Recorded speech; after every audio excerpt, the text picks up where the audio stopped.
এই রমজান মাসে কোন স্বামী যদি তার স্ত্রীর 4টি জায়গার মধ্যে চুম্বন করে, ওই ঘরে আল্লাহ তাআলা রহমতের বন্যা বইয়ে দিবে, ওই ঘরে বৃষ্টির মতো রহমত নাজিল হবে। ওই স্বামীকে আল্লাহ তাআলা ধনী বানায় দিবে, অর্থের মধ্যে বারাকা হবে, আল্লাহ তাআলা সুখ শান্তি বৃদ্ধি করে দিবে, কোটি টাকার মালিক আল্লাহ ওই স্বামীকে বানায় দিবে। তবে কোন কোন জায়গার মধ্যে চুম্বন করবেন সেই কথাটা আমি বলে দিব, ধৈর্য সহকারে আমার কথাগুলো শুনতে হবে। আমাদেরকে অনেকে প্রশ্ন করে বলে, হুজুর রমজান মাসে স্বামী আর স্ত্রী মিলন করলে রোজা ভেঙে যাবে নাকি? আবার অনেকে বলে, হুজুর রমজান মাসে স্বপ্ন দোষ হলে আমাদের রোজা ভেঙে যাবে কি না? এই প্রশ্নগুলো আমাদেরকে করে। আহারে, রমজান মাস বড় দামি মাস। আল্লাহ পাক রব্বুল আলামিন বলেন, ইয়া আইয়ুহাল্লাযীনা আমানু কুতিবা আলাইকুমুস সিয়ামু কামা কুতিবা আলাল্লাযীনা মিন ক্বাবলিকুম লাআল্লাকুম তাত্তাকুন। আল্লাহ পাক রব্বুল আলামিন বলেন, হে ঈমানদারেরা, তোমাদের উপর রোজা ফরজ করা হয়েছে যেমনি ভাবে ফরজ করা হয়েছিল তোমাদের পূর্ববর্তীগণের উপরে, লাআল্লাকুম তাত্তাকুন, যেন তোমরা মুত্তাকি হতে পারো।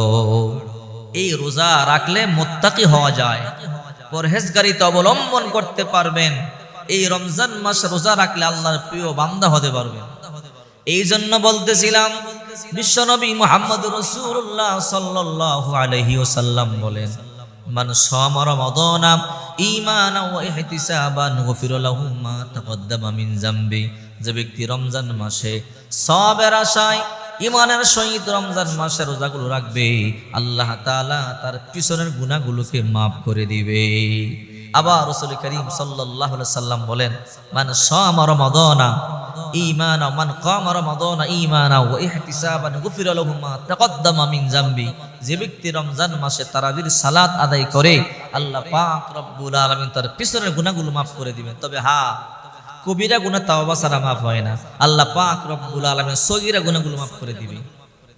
অনেকে বলে, হুজুর রমজান মাসে স্বামী আর স্ত্রীর মিলন করলে রোজা ভেঙে যাবে কিনা? দিনের বেলা রোজা রেখে স্বামী স্ত্রী মিলন করা যাবে না। দুইটা জিনিসের নামই হলো রোজা। সুবে সাদিক থেকে সূর্যাস্ত পর্যন্ত স্বামী আর স্ত্রীর মিলন করা এবং সর্বপ্রকার খাবার এবং পানাহার থেকে বিরত থাকার নামই হলো রোজা। যদি কোনো ব্যক্তি রমজান মাসে রোজা রেখে স্বামী আর স্ত্রীর মিলন করে, তার কাজাও আদায় করতে হবে, কাফারাও আদায় করতে হবে। সাবধান, তবে রাত্রিবেলা স্বামী স্ত্রী মিলন করতে পারবেন, এতে সমস্যা নাই। দিনের বেলা রোজা রেখে স্বামী আর স্ত্রী যদি মিলন করেন, কাজাও আদায় করতে হবে, কাফারাও আদায় করতে হবে। 2 নাম্বার প্রশ্ন আমাদের করেছেন, হুজুর রমজান মাসে যদি স্বপ্ন দোষ রোজা ভেঙে যাবে নাকি? না, ভেঙে যাবে না। এটা আপনি ইচ্ছে করে করেন নাই, আল্লাহর তরফ থেকে হয়েছে, অতএব আপনার রোজা ভাঙবে না।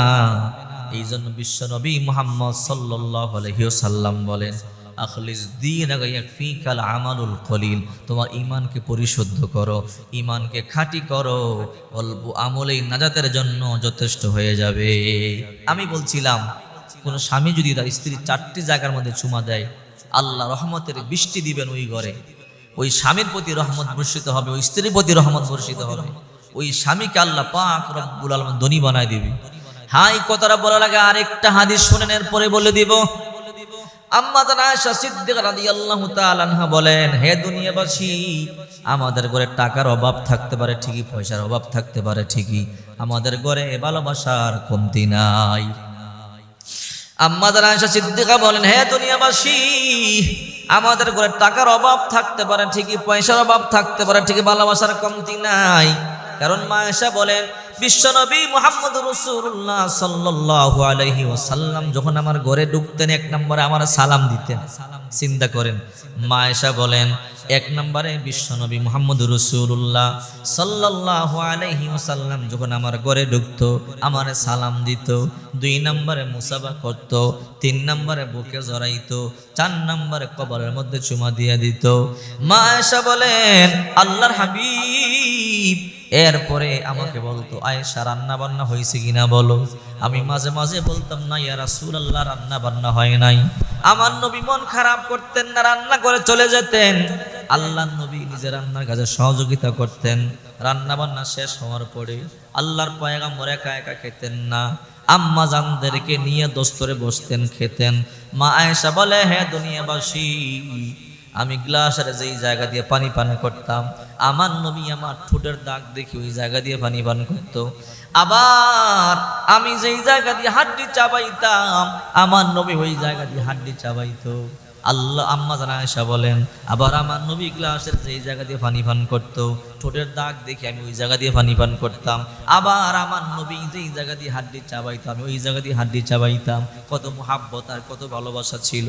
মা আয়েশা বলেন, এরপরে আমার পয়গম্বর যখন ঘর থেকে বের হবেন, আমাকে সালাম দিত, মুসাফা করত, বুকে জড়াইতো, কপালে চুমা দিয়ে দিত। আজকে আমাদের সমাজের মধ্যে স্বামী স্ত্রীর মধ্যে মিল নাই, মুহাব্বত নেই, ভালোবাসা নাই, কারণ নবীর সুন্নাত নাই। যদি আপনি আল্লাহর পয়গম্বর এই সুন্নাতটা পালন করতে পারেন, ঘরে প্রবেশ করবেন, সালাম দিবেন, বিবির সাথে মুসাফা করবেন, বুকে জড়াবেন, কপালে চুমা দিবেন, আল্লাহর কসম করে বলি, গতকাল আপনার বিবি আপনার যতটা ভালোবেসেছে তার থেকে 1000 গুণ বেশি ভালোবাসবে। এই সুন্নাত তো নাই। বুখারী শরীফের মধ্যে আছে, স্বামী আর স্ত্রী তাকানো সওয়াব, স্পর্শ করা সওয়াব, একে অপরকে লোকমা করে ভাত খাওয়াইয়া দেওয়া সওয়াব। অথচ আমাদের মধ্যে এগুলো নাই। আল্লাহ পাক রব্বুল আলামিন বলেন, হুন্না লিবাসুল লাকুম ওয়া আনতুম লিবাসুল লাহুন্না। স্বামী আর স্ত্রী একের ভূষণ, স্বামী স্ত্রী একের পোশাক। সাহাবায়ে কেরাম তাদের স্ত্রীদেরকে কত ভালোবাসতো, আল্লাহ রসুল স্ত্রীদেরকে কত ভালোবাসতো। আবার আম্মা জানগণের আল্লাহ নবীকে কত ভালোবাসতো।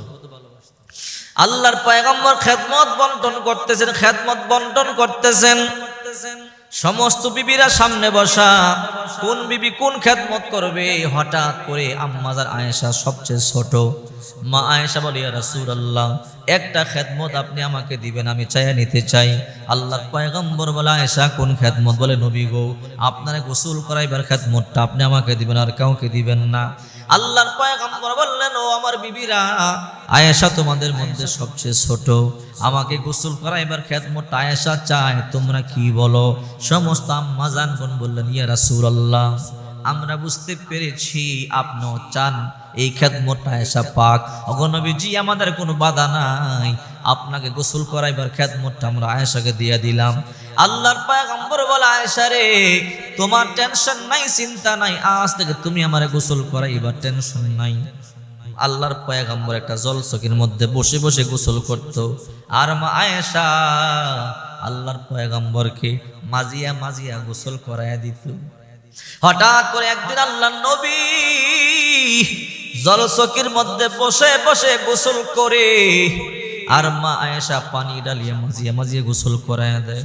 হঠাৎ করে আল্লাহর পয়গম্বর তাকায়া দেখে মা আয়েশা পানি ডালে সাদা, কিন্তু গড়াইয়া যায় লাল। আল্লাহর পয়গম্বর বুঝতে পারলেন না। আল্লাহর পয়গম্বর বলে, আয়েশা পানি ডালো সাদা, গড়াইয়া যায় লাল, কারণটা কি আমারে বলো। মা আয়েশা কোনো কথা বলে না। আবারও আম্মা জান আয়েশা পানি ডালে সাদা, গড়াইয়া যায় লাল। আল্লাহর পয়গম্বর বলে, আয়েশা রে, পানি ডালো সাদা, গড়াইয়া যায় লাল, কারণটা কি আমারে বলো। মা আয়েশা কোনো কথা বলে না। আবারও আল্লাহর পয়গম্বর 3 বার বলল, আয়েশা রে, পানি ডালো সাদা, গড়াইয়া যায় লাল, কারণটা কি আমারে বলো। মা আয়েশা মনে মনে চিন্তা করে, আল্লাহর নবী 3 বার জিজ্ঞাসা করলেন, না বললে কষ্ট পাবে। মা আয়েশা বলে, ওগো নবীজি, আপনি যেই জলচকির নিচে বসেছেন, জলচকির মধ্যে বসেছেন, ওই জলচকির নিচে আমার একটা আঙ্গুল পড়িয়া ফাটিয়া গেছে। ওই আঙ্গুল থেকে রক্তগুলো বায়া বায়া পড়ে। ফাকামা মুহাম্মাদুর রাসূলুল্লাহ সাল্লাল্লাহু আলাইহি ওয়াসাল্লাম, আল্লাহর পয়গম্বর লাফ দিয়ে দাঁড়ায়া গেলেন। আল্লাহর পয়গম্বর আঙ্গুলটা টান দিয়া বের করে দেখে আঙ্গুলটা একদম সেচে গেল। আয়েশা, তোমার এত কষ্ট হইল, আমার কেন আগে বলো নাই? মা আয়েশা বলে, ইয়া রাসূলুল্লাহ, আপনি আরাম করে জলচকির মধ্যে গোসল করতেছিলেন, ওগো নবীজি, আমি আপনার কেমনে বলি? আপনি দাঁড়াবেন, আপনার কষ্ট হবে, এটা আমি সহ্য করতে পারবো না। এই জন্য আল্লাহর হাবিব আমি বলি নাই, আমি চাই না আপনি কষ্ট পান। ওগো নবীজি, আপনার জলচকির নিচে পড়িয়া আমার আঙ্গুল ফেটে গেছে তো মাত্র, কি হয়েছে? আমার কলিজা পড়িয়া যদি ছিন্ন বিচ্ছিন্ন হয়ে যেত, আমি আয়েশা তারপরও কোনো কথা বলতাম না। আমি আপনার জীবন থেকে বেশি ভালোবাসি। চিন্তা করে দেখেন, আম্মা জানেরা আল্লাহর নবীর কত ভালোবাসে।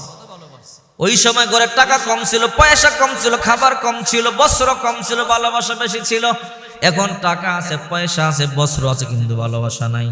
আমি বলছিলাম কোন স্বামী যদি তার স্ত্রী 4টা জায়গার মধ্যে চুমা দেয়, আল্লাহ তাআলা বরকত বাড়ায়া দেয়, সুখ শান্তি বাড়ায়া দেয়, আল্লাহ তাআলা টাকা পয়সার মধ্যে বরাকা দেয়। 1 নাম্বার কুব্বালাতুল আইনাইনি, 1 নম্বরে 2 চোখের মধ্যে, কুব্বালাতুল আইনাইনি 2 চোখের মধ্যে চুমা দিবেন। 2 নাম্বার কুব্বালাতুল খদ্দাইনি 2 গালের মধ্যে চুমা দিবেন।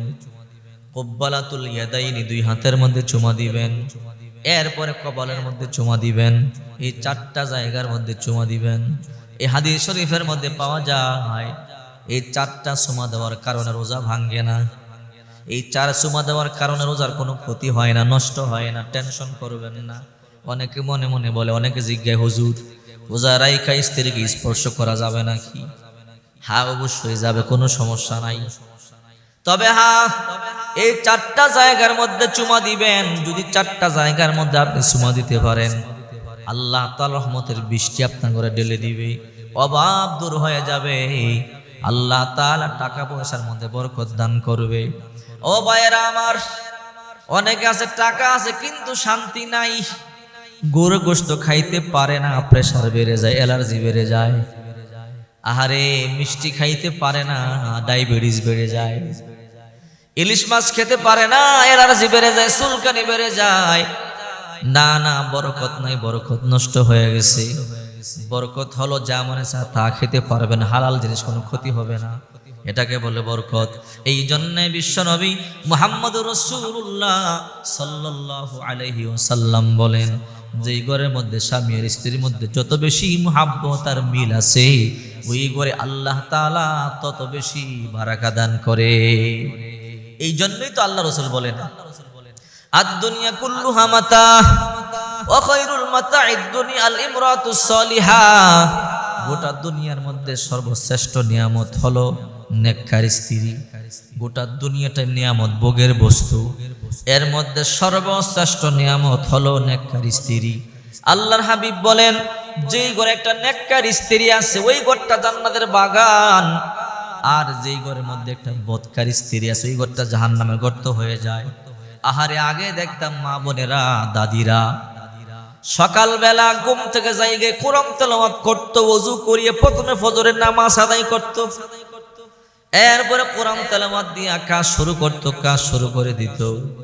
আর বর্তমানে আমাদের মা বোনেরা কোরআন তেলাওয়াত করে না, নামাজও পড়ে না, 8টা বাজে ঘুম থেকে জাগে, স্বামীরে কই নাস্তা হোটেল দিয়ে নিয়ে আসো, ফজরের নামাজও পড়ে নাই, কোরআন তেলাওয়াতও করে নাই।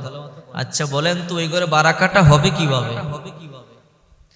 এই জন্য বলে, হে মা বোনেরা, প্রতিদিন সকালবেলা কোরআন তেলাওয়াত দিয়ে সকালটা শুরু করবেন, ফজরের নামাজ দিয়ে সকালটা শুরু করবেন, বিসমিল্লাহ বলিয়া কাজ শুরু করে দিবেন। আল্লাহর কসম করে বলি, আপনার ঘরে অভাব হবে না, আপনার টাকার অভাব হবে না, পয়সার অভাব হবে না। আল্লাহ পাক রব্বুল আলামিন আপনার ঘরে সুখ শান্তি দিয়া পরিপূর্ণ করে দিবে। বড় দুঃখের বিষয়, অনেক ইয়ং বয়সের নারীরা আছে, যখন রান্না বান্না করে কানের মধ্যে হেডফোন লাগাইয়া গান শোনে, গান শুনে তালে তালে নাচে আর রান্না বান্না করে। আপনার ঘরে বরকত হবে কিভাবে?